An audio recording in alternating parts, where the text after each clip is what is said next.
Magos na PO-12 na professional power amplifier. Medyo lumang, hindi lang medyo, talagang luma na talaga siya. Ang history nito, kaya dinala sa akin, nabaha. Na literal naman talaga siya nabaha. Hanggang ngayon nga, kita naman sa mukha nyo. Wala na tayong magawa dyan sa itsura nyan. Kasi sadyang may kalumaan na. Nabaha daw. Kaya ang usapan is recon or recondition na. Ano ba tawag yan? Recondition o restoration. Welcome to my vlog. Ayun, for today's video, bali na yung pangatlong gawa ko na, pangatlo ba tama? Pangapat na ito. Na Magos na power amplifier. Bali, meron akong mga intro nito dahil sa katagalan lang, umabot na ng halos 2 months to dito sa akin. Yung mga intro ko nawala na kasi nag-clean up ako ng storage natin. Nagbura ako dahil sa sobrang puno na yung mga video natin. Naisama ko. Hindi ko na nare-revive or mahanap pa. Na ilang beses na rin naman nangyari sa akin yan eh. Dahil sa katagalan, nabubura ko yung mga video. Ayan. Nabura ko. Bali ito. Gawa na lang natin ng intro hanggang outro. Yun nga lang, hindi ko na napakita yung kung paano ko siyang di-repair. Magos na PO-12 na professional power amplifier. Medyo lumang, hindi lang medyo, talagang luma na talaga siya. Ang history nito, kaya dinala sa akin, nabaha. Na literal naman talaga siya nabaha. Hanggang ngayon nga, kita naman sa mukha nyo. Wala na tayong magawa dyan sa itsura nyan. Kasi sadyang may kalumaan na. Nabaha daw. Kaya ang usapan is recon or recondition na. Ano ba tawag yan? Recondition o restoration. Yun, bago kayo paliwanag sa inyo to, siyempre promotion muna tayo agad. Sa mga hindi pa nakapag-follow, paki-follow. Hindi siyempre paki-share na mga walang kwentang video natin sa my Facebook, YouTube channel. Sa mga hindi pa nakapag-subscribe, paki-subscribe, like, share, and then siyempre paki-hit ng bell button sa gilid para updated ka sa mga susunod na video na i-upload ko. Paliwanag ko na sa inyo. Yung unang ginawa ko rito, siyempre dahil nga restore to, baklas talaga ito. Tingnan nyo yung mga jumper oh. Lahat ng jumper na yan, iba na yan, pinalitan na yan dahil kinain na ng kalawang. Yan, tapos yung mga 10 ohms, bago na, pinalitan na yan. Halos lahat ng pwedeng palitan, pinalitan ko na. Baka ma-encounter niya kayo ng ganitong klaseng unit na ganun din, restore din is sundan nyo na lang yung mga sinasabi ko. Yan, palit yan lahat.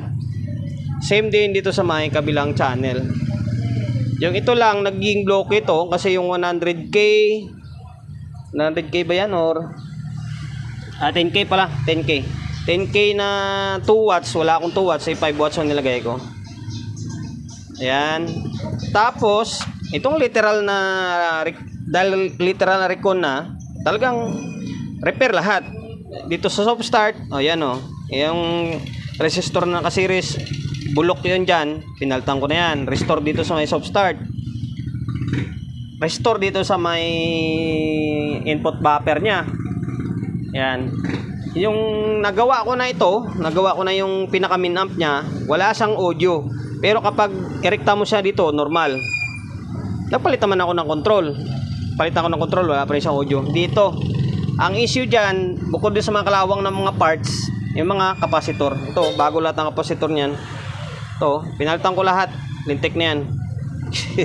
Ay, pinalalagay natin. Bunot yan, pero orig. Galing sa orig na board. Yan, naging okay yung tunog niya. So, ano ba ba? Ano ba yung pinapili ko paliwanag sa inyo? Dito sa may harap naman, yung switch, sira. Yan, kaya pinalitan ko to. Hindi ko maibaon ng todo. Tapos, lahat ng ilaw dito, laglag. Dahil sa kinalawang na, laglag na. Ngayon, pinalitan ko na lang ng ibang kulay. Yung signal niya, green, flip, dilaw or orange ba yan? Dilaw.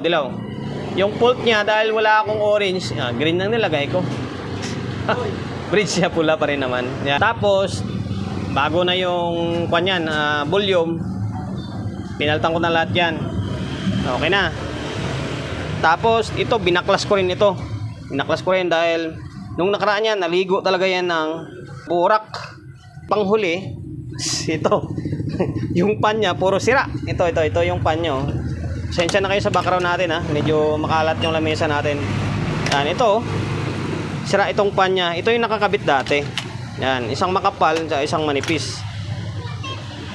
Naging napalitan ko na ng pan. Ang problema naman, dito okay to, working itong yung ditong side na to. Kapag i-volume mo. Kasi ang design nito, once na wala siyang volume, hindi mag-aandar yung fan.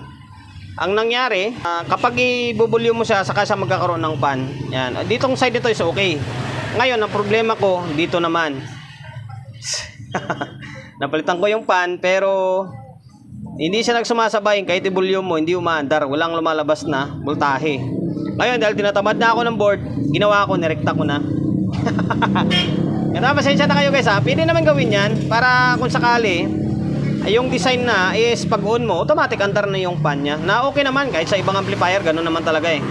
Pwedeng kung gusto nyong gayahin or sundan dito, kasi 12 volts ito eh. 12 volts ito supply dan. Diyan ka na lang mag-tap. Ginawa ko, pati dito sa may kabila is nakarekta na yan. Pag on mo, automatic meron na siyang fan. Ayan, dalawa na yan.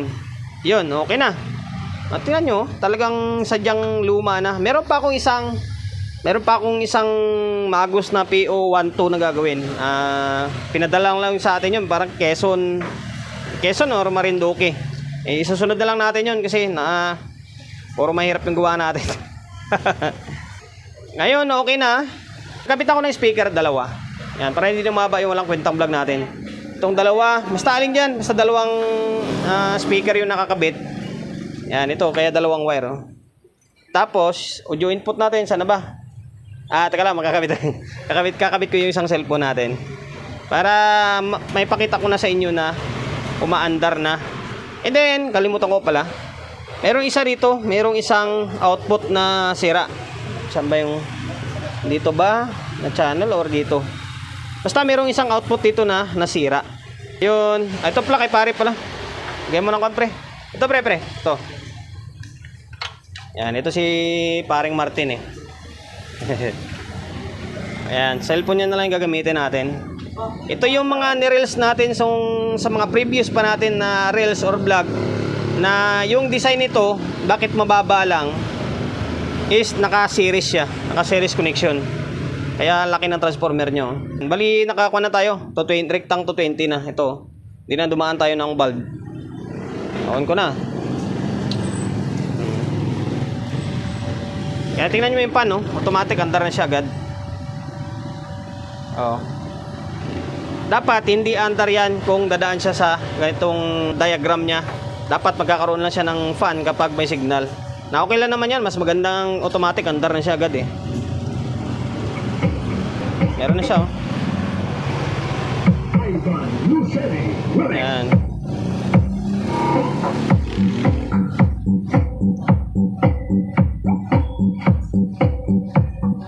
Sa totoo lang guys, maraming nagsasabi na di hamak na matibay and then malakas yung Magus na PO1 to. Kasi marami na nakagamit nito, nasubok na nila. Minsan daw, hindi na. Meron nga ako nabasa na comment na gumamit sila ng ganito, tapos nakaload is D18 pa ng mga speaker eh. Kayang-kaya kahit 4 daw. Yan oh. Itong isa, yan, parang yan yung umandar eh. Tapos itong isa, sa ilalim. Ilalim naman. Ayan, liwanag ng ilaw niya.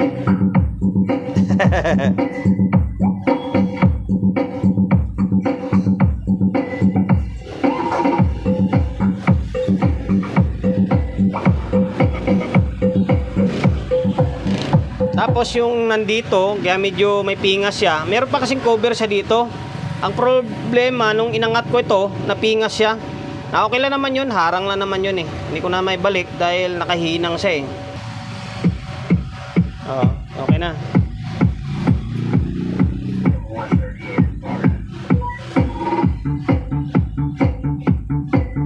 Madiin ng tunog ng Magus na to. Maganda yung kalabog ng bass niya. And then quality yung tunog. Hindi siya yung husky yung dating niya. Kasi yung bias nito mataas. Nasa 0.5. Kapag sinukatan mo yung biasing dito, nasa 0.5 siya. Kaya yung quality ng tunog mas maganda. Against sa mababa na bias na mga 0.25, 0.3. Yun naman, hindi siya ganun kainit. Pero medyo may paggangungo siya. Lalo sa mababang volume. Ito, malinaw. Malinaw na madiin. Ayan o.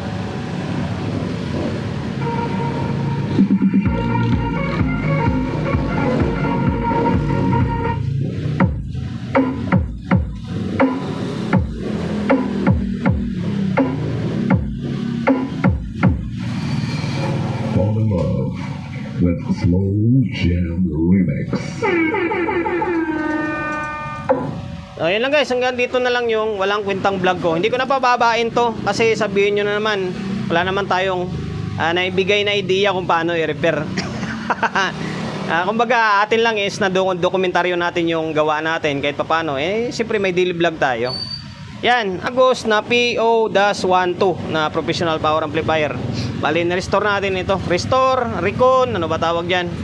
Basta binuhay natin ulit na nabaha kasi ito. Motion, bago tayo magtapos, siyempre, shop natin, always on the go na. Sa mga gustong magpapa-repair along sa Uyo, Quezon City, number 41, Don Julio, Gregorio Street, sa Uyo Road, sa Uyo, Quezon City.